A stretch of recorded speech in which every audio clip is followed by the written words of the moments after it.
Tulsa's Jewish community is marking 1 year since Hamas terrorists attacked Israel, leading to war in the Middle East. Thanks so much for joining us. I'm Shay Razi. I'm Morgan Martin. A special service was held tonight at Congregation B'nai Amunah in Midtown. Fox 23's Paris Rain is live in the newsroom with the message from the rabbi. Yeah, Morgan and Shay, they held a Yizkor service for those who were lost in that attack a year ago. Now, the synagogue opened that memorial service to everyone, not just the Jewish community, because they say we are all experiencing a time of hardship.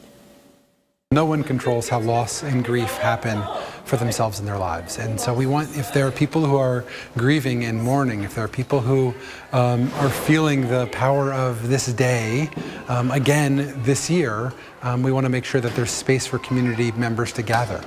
Rabbi Dan Kamen with the synagogue near 17th and Peoria in Tulsa says while today marks 1 year since the Hamas attack in Israel, the memory and grief are still very painful for the Jewish community. Tonight and today we're thinking about the most horrific attack that happened to the Jewish community since the Holocaust.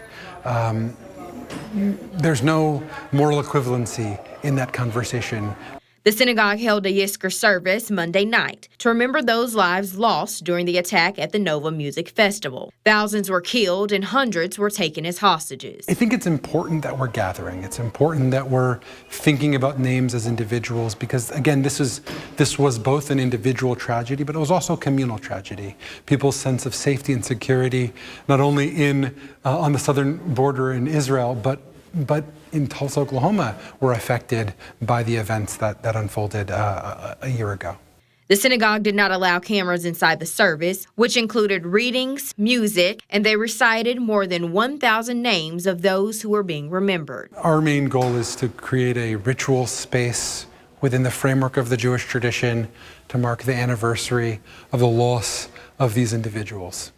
It's very simple. No political statements, no uprisings or drives or anything other than recognizing that on this day a year ago, many lives were lost. They were taken brutally, unjustly, in a horrific way.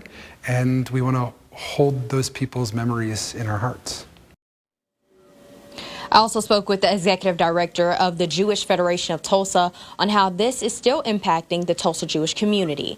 I'll have that part of the story for Fox 23 News at 10. Live in the newsroom covering news that matters, I'm Paris Rain, Fox 23 News.